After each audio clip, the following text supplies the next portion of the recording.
Assalamualaikum warahmatullahi wabarakatuh. Shalom, Om Swastiastu, Namo Buddhaya, salam kebajikan. Yang kami hormati Pak Bosman Mardigu selaku pemilik suara di dalam video Menakar Mardigu ini. Terima kasih.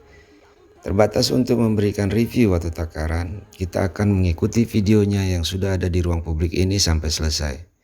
Kita dengarkan apa yang dinarasikannya, dan dalam video ini kita turut ikut bicara. Kita dengarkan.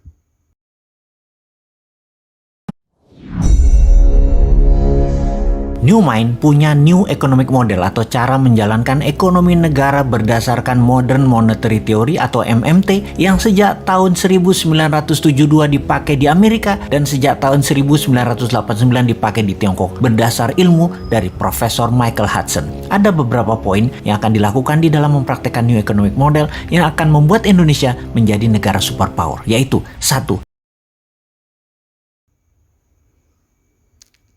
Dalam video ini fokus pada konteks narasi beliau tentang new model ekonomi dengan menerapkan bunga deposito 0% dan narasi berapa biaya untuk juara Piala Dunia.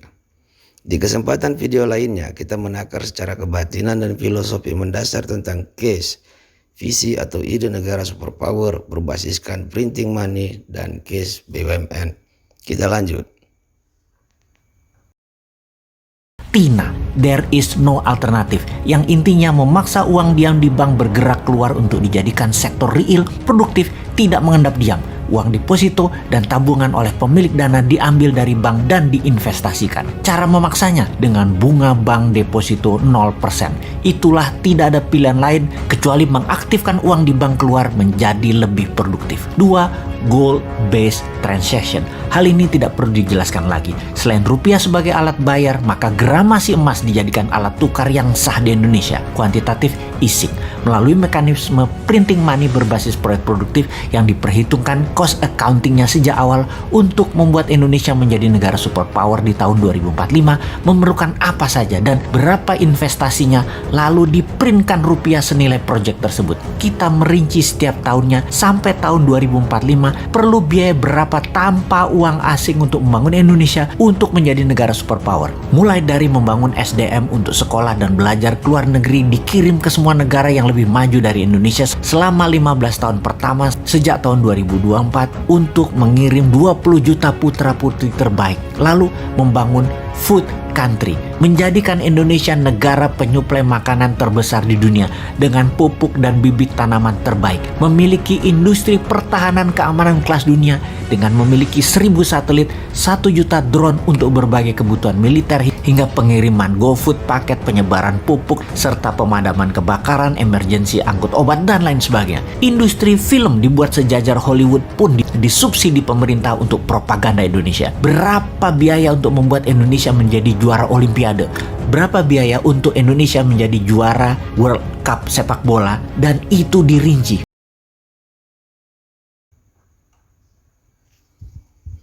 Untuk kita di Piala Dunia, mari kita mulai. Narasi new model, istilah new yang disematkan sedikit banyak telah mencurangi takaran. Karena model MMT yang dinarasikan tersebut, takarannya adalah old model. Sebab telah disebutkan sebelumnya bahwa Amerika menggunakannya sejak tahun 1972, sedangkan Tiongkok tahun 1989. Jadi New Mind nantinya ingin merubah model ekonomi saat ini ke model ekonomi yang dahulu, yang sudah lebih dari 40 tahun yang lalu dipakai oleh Amerika dan Tiongkok.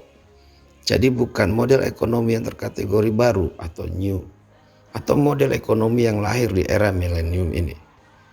Mungkin saja dahulu kita menggunakan model tersebut atau gagal menerapkannya. Karena pada masa itu kita berada pada masa untuk melewati era Orde Lama dan era Orde Baru, serta melewati era krisis moneter. Jadi kira-kira secara moneter kita masih dalam kondisi labil. Selanjutnya dengan memperhatikan penjabaran penerapan model ekonomi yang dimaksud. Itu bukanlah model ekonomi bernegara, karena kaitannya hanya proyek, apalagi proyek yang produktif. Terlalu sempit takarannya untuk ekonomi negara. Kalau disebut sebagai model bisnis, takarannya pas. karena umum dimiliki dan dijalankan oleh pelaku bisnis keuangan, seperti berbisnis dengan model meminjam uang dari para debitur untuk dipinjamkan atau menggalang uang dari masyarakat dengan istilah investasi untuk dipinjamkan lagi. Nah, kalau bunga deposito 0%, yang artinya juga menghilangkan atau menghapus produk keuangan tersebut di perbankan, tentu akan menjadi lahan bisnis yang menarik bagi pelaku bisnis keuangan atau jasa keuangan non-bank, baik yang legal maupun ilegal. Kemudian kalau takaran permasalahannya adalah kebutuhan dana di sektor real atau UMKM dan jumlah penyaluran kredit yang lemah, baik dari sisi jumlah kreditur maupun jumlah dana yang digulirkan atau bunga kredit yang tidak menarik, sehingga hal-hal tersebut menjadi keterbatasan bagi pelaku usaha untuk melesatkan produktivitasnya, atau juga menghambat untuk inisiasi atau pembukaan usaha baru. Maka takaran kita bukan bunga deposito uang masyarakat di bank yang di 0% kan, melainkan bunga dan pembatasan uang perbankan yang ada di Bank Sentral atau Bank Indonesia yang harus lebih ditegaskan, sehingga memaksa dan meningkatkan orientasi sektor perbankan di dalam menyalurkan kreditnya secara masif, baik secara skala besar maupun skala ultramikro. Takaran lain, kita sadar bahwa masyarakat Indonesia memiliki budaya malu untuk utang atau minim pengetahuan tentang kredit di lembaga bank. Oleh karenanya, literasi keuangan harus dipacu progresnya hingga pada level inklusif. Tidak hanya dengan penyebar luasan informasi keuangan, tetapi langsung praktek atau implementasi penyaluran kredit yang didukung supervisi dan pendampingan di dalam menciptakan produktivitas ekonomi masyarakat, baik untuk konsumsi maupun produksi. Apakah kegiatan produksi tersebut terkategori produktif atau tidak produktif? Karena hal-hal tersebut merupakan bagian aktivitas keekonomian masyarakat. Jadi sektor perbankan jangan terlalu manja dengan menyimpan uangnya atau membungakan uangnya di Bank Indonesia, sehingga sektor perbankan juga terlalu manja dengan memilih-milih para krediturnya dan sektor kreditnya. Patut disadari, masyarakat kita memiliki budaya malu yang kuat untuk tidak bayar utang. Dan di era digital ini, geliat lembaga keuangan bukan bank bermunculan, baik yang legal atau ilegal. Karena masih banyak kegiatan ekonomi di masyarakat yang perlu ditingkatkan produktivitasnya. Maka dukungan jasa perbankan dan koperasi pada takaran yang lebih fleksibel, literate masyarakat ini pada level advance, langsung saja salurkan kredit biar belajar dalam prakteknya. Dari hal-hal tersebut, demikianlah takarannya, agar tidak mengurangi kepercayaan kepada masyarakat di dalam berproduktivitas.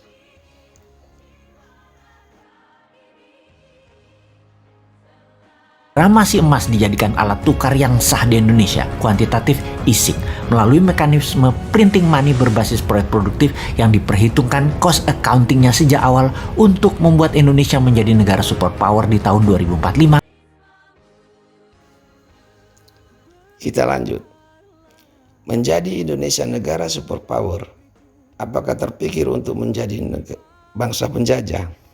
Karena menjadi superpower cenderung memiliki sifat yang ekspansif dan dominatif, seperti negara superpower saat ini yang kita tahu, atau seperti negara Irak yang sebelumnya menjadi superpower.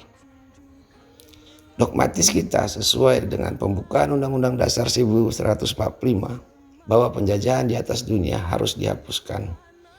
Kemudian pada batang tubuh Undang-Undang Dasar 1945 tentang perekonomian nasional dan kesejahteraan sosial yang mengamanatkan untuk menjaga keseimbangan kemajuan dan kesatuan ekonomi nasional. Sehingga masyarakat lebih cenderung melihat keseimbangan menjadi negara yang happy, Indonesia yang sehat dan tenang, serta sebagai bangsa yang dikagumi dan dipanuti warga dunia. Dan lebih dipandang lebih dibandingkan negara superpower. Kita di Piala Dunia juga juga bagian menjaga keseimbangan kemajuan dunia. Serta secara sportif dapat dikatakan, kehadiran di Piala Dunia juga bagian kesatuan ekonomi nasional. Indonesia menjadi juara Olimpiade. Berapa biaya untuk Indonesia menjadi juara World Cup sepak bola, dan itu dirinci. Kemudian di narasi Piala Dunia dengan Indonesia sebagai juara menjadi simplifikasi yang tidak layak dipertimbangkan. Bertanya berapa biayanya sama saja menanyakan berapa biaya menjadi Menteri Olahraga. Ini menunjukkan ketidakpahaman psikologi sepak bola atau olahraga dan cenderung merendahkan semangat sportivitas. Kata teman, sebagai takaran di dalam dunia politik untuk bertanya berapa biaya menjadi Menteri Olahraga, mungkin ada jawabannya dan sah-sah saja pertanyaan itu.